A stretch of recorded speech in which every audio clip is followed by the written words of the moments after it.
I'm sure that all of you will enjoy the talk by both Professor Peter Rice and also Rina.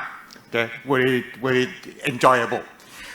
First, I would like to thank the APACC 2023 conference organizer who kindly gave me this great honor, great award, as well as allowing me to talk about the perspective of ending AIDS in the future perspective. I will touch on certain aspects of ending AIDS by posing the challenges and also followed by some suggestions or recommendations if possible. When we talk about ending AIDS, the numbers and the definitions that we are talking about are correct. Method for size estimation of people living with HIV still remains controversial. This is the denominator of the first 90. So if the first 90 is not exactly correct, it reflects the second 90 and the third 90. Many countries which reach 95 still encounter many new HIV infections every year. That means those are neglected or not yet found populations. Therefore, quarterly surveillance of acute or recent infection in various subpopulations may be something that's better than what we have.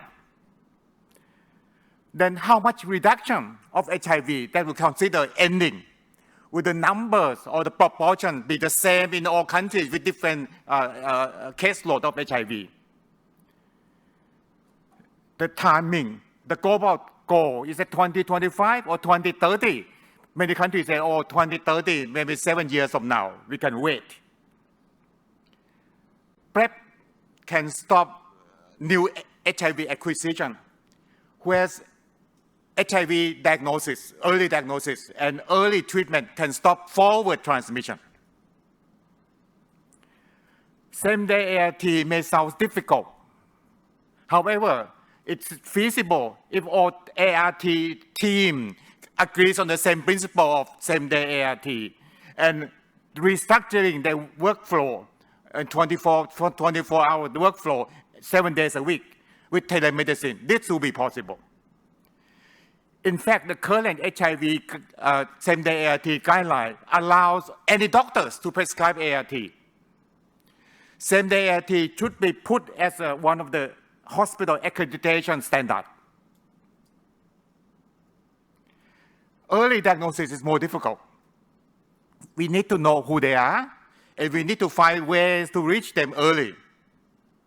We heard from Rina that key population-led or community-led health services may be one of the good approach.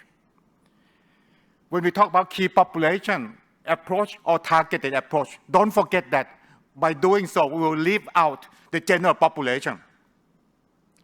Especially if the general population is the main proportion of the people with HIV infections. Now, you have to be aware of that. How to reach those who are neglected or not yet found? Mass campaigns for HIV testing for all. With the U equals U as a no motivation message, as well as PrEP for all using again frame approach will be a good way to campaign. I remember that many years ago, I was in the US, I saw a poster on the street with Barack Obama pointing his finger, know your result, know your results. So I think this is a good campaign if a leader in the country can say something about that. Everyone should have HIV testing sometimes in their lifetime. After that, now they will know what to do next and when to repeat the test. HIV testing for all women at ANC, followed by HIV self-test of her spouse, is also important. HIV self-test will be a good way for youth for HIV testing. Community or key population-led health services can enhance access of hard-to-reach people. To fight against the fear of HIV, HIV must be repositioned as a chronic, non-infectious health condition if treated. with normal lifespan. I think this wording is very important.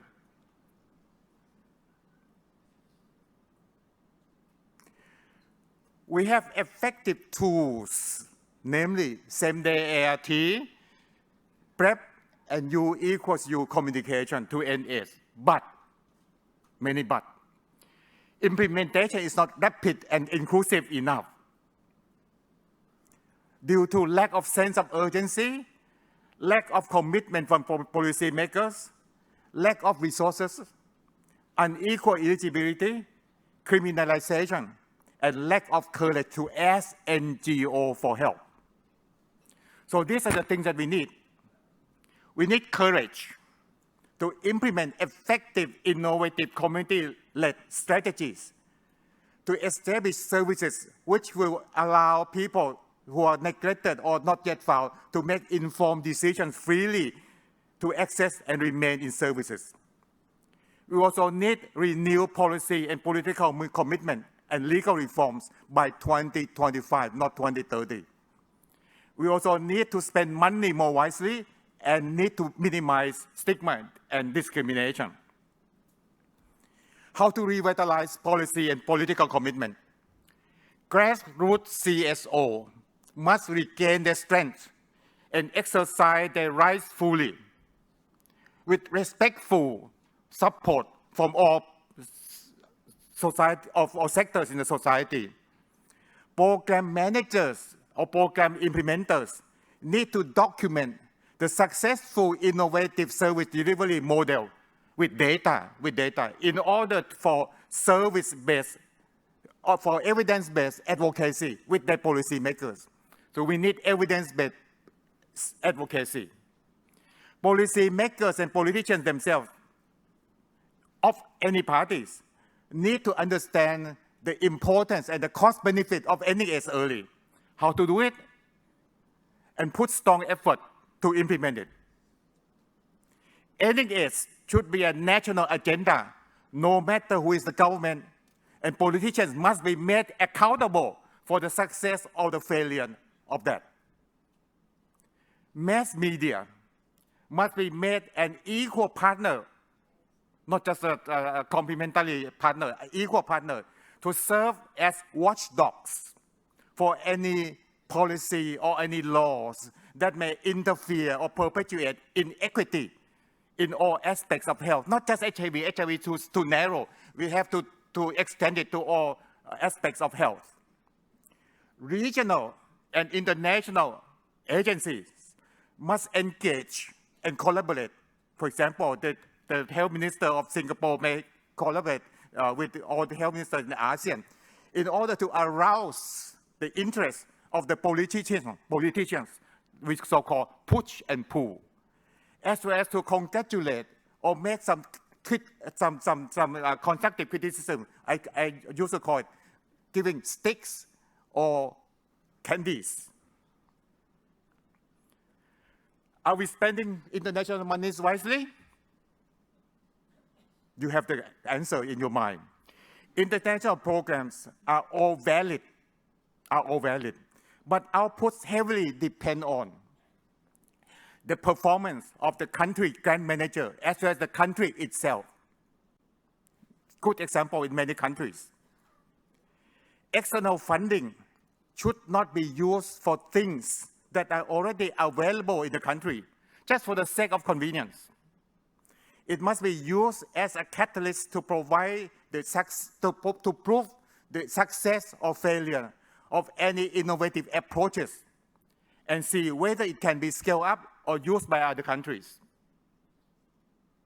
It also must be used for preparation of self-dependence. Thailand has tried to be self-dependent from Global Fund, but Global Fund keeps coming back to Thailand every 3 years now that, oh, Thailand is still eligible to apply for Global Fund.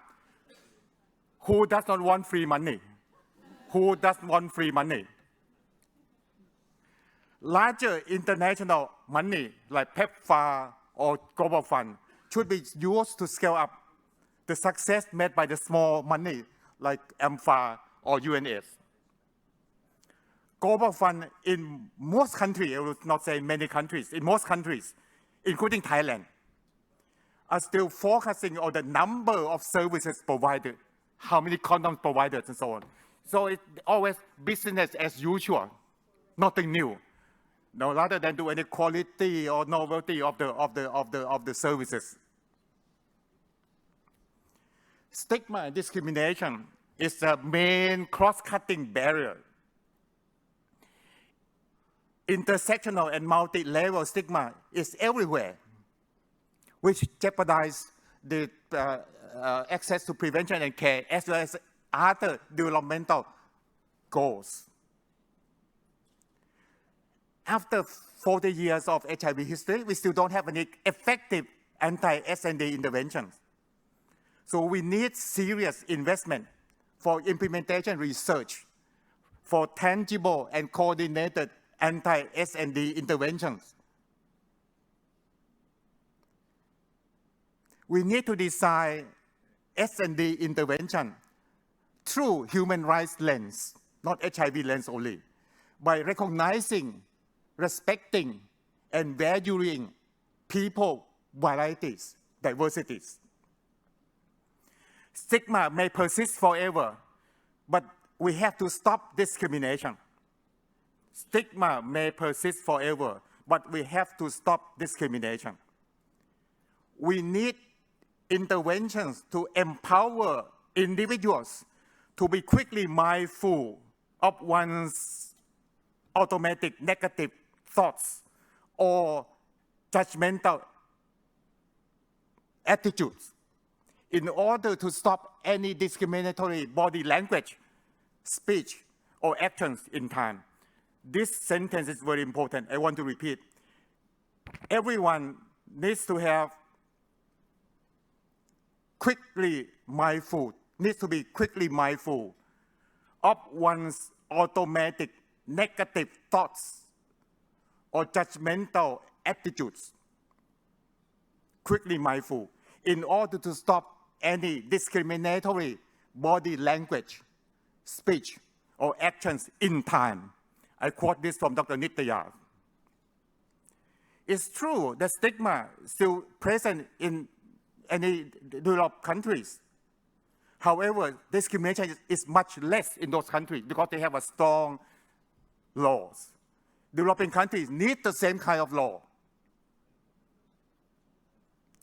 Government agency must practice these anti-SND measures, being an example for other people to follow. U equals to U is an effective communication tool to address stigma and discrimination in all sectors in the society. In conclusion, new definition of any AIDS, apart from 95 by 2025, is needed.